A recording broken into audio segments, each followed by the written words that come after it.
going, everybody? We're back in Matthew chapter 4, and we're going to jump right in. So we have just gotten through Jesus' temptation. That was the previous video. It's one of my favorite. I'm going to say this a lot. I feel like I'm going to be that guy. I'm just like, this is my favorite. So don't get too annoyed with me, but there are so many of these, and every time I reread them, I think that's just mind-blowing. I'm not even like, anyway.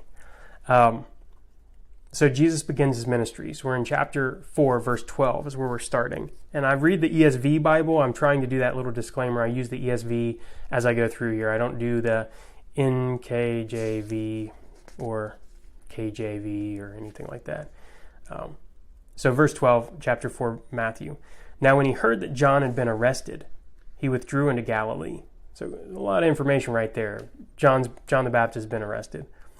Leaving Nazareth, he went and lived in Capernaum by the sea, in the territory of Zebulun and Naphtali, so that what was spoken by the prophet Isaiah might be fulfilled. The land of Zebulun and the land of Naphtali, the way of the sea beyond the Jordan, Galilee of the Gentiles. The people dwelling in darkness have seen great light, and for those dwelling in the region and shadow of death, on them a light has dawned. So again, he's quoting Isaiah, which is a popular one for Matthew. And from that time, so verse 17, from that time Jesus began to preach, saying, "Repent, for the kingdom of heaven is at hand." I think this is incredibly important to point out.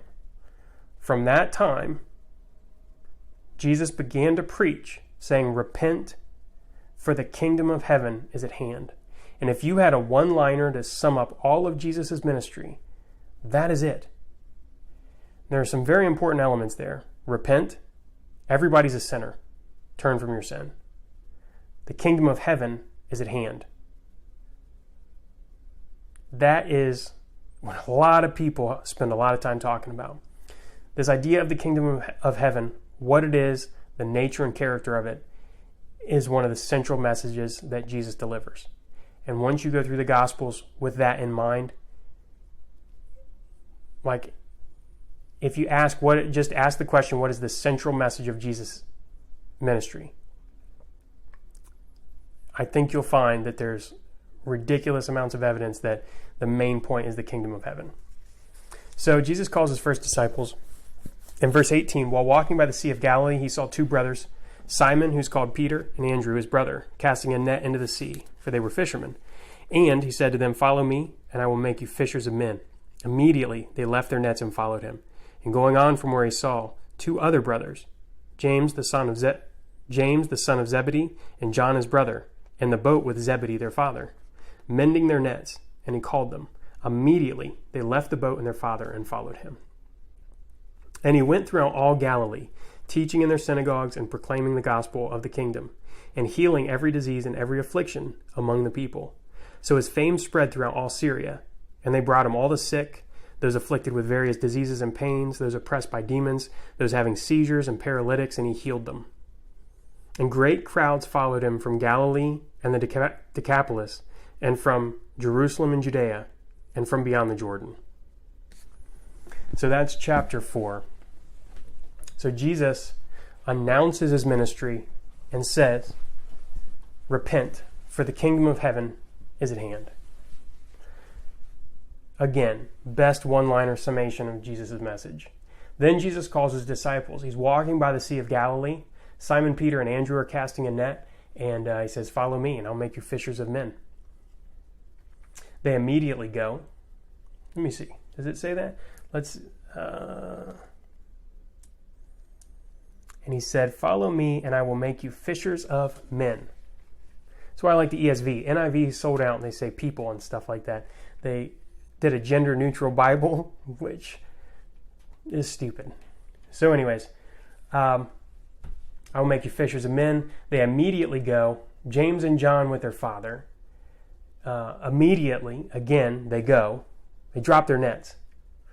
These guys are not the best of the best. They're normal people. In fact, don't shoot me for this one. I watched the Pneuma series of Rob Bell years ago, and he did a really good one on the disciples. And one of the key points in this video is that he goes into the detail that it takes to become a rabbi and even a disciple of a rabbi. How much schooling, how much memorization. And the fact of the matter is these guys washed down a synagogue school, Beit Midrash, Bet Talmud. They washed out. They weren't the best of the best, and they didn't have a rabbi. They were plying their family trade, which means that these guys, they're just normal guys. And a lot of people focus on this, but they also represent the normalcy of the tribes of Israel. So these guys are representative of tribes. And I'm sure at some point that dawns on them that they have been picked to represent how the tribes of Israel and God's chosen people in mass act and respond to Jesus. And in Matthew, that is not, they don't respond well. Spoiler alert. So these guys are not the best of the best. They're normal people.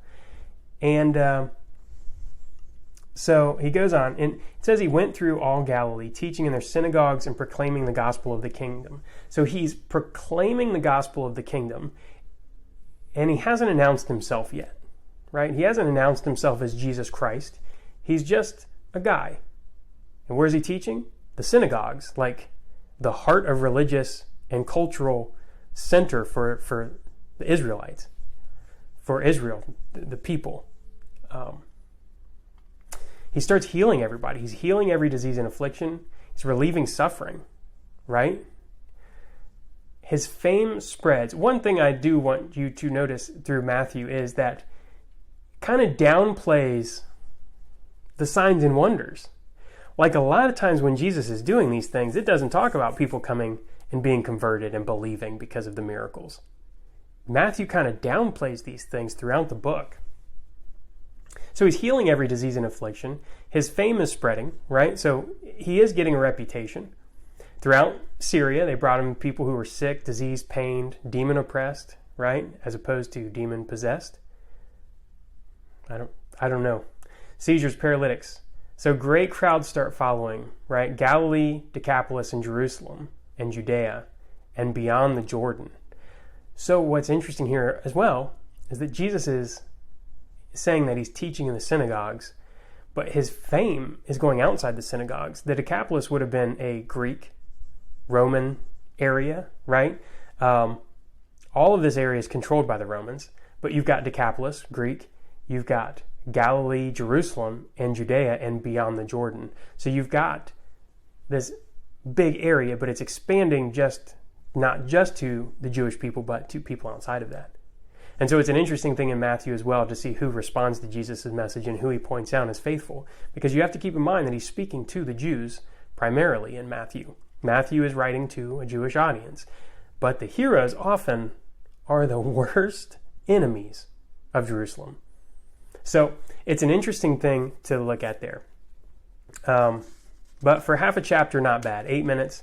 And like and subscribe these. If you like what you're getting here, keep it up, right? Keep learning the word, get washed in it. Do this, if you listen while you work out, good on you.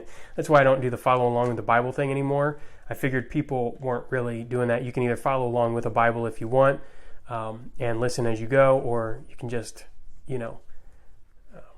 watch this while you're doing whatever. Anyways, so yeah, like and subscribe. I'm going to keep these coming out. I'm super stoked to keep going on Matthew. We've got chapter 5 next, which is going to be kind of a pain to break out. I don't know how I'm going to structure that yet, but it's going to be awesome, and I'm going to keep these videos coming out. So I will catch you in the next one.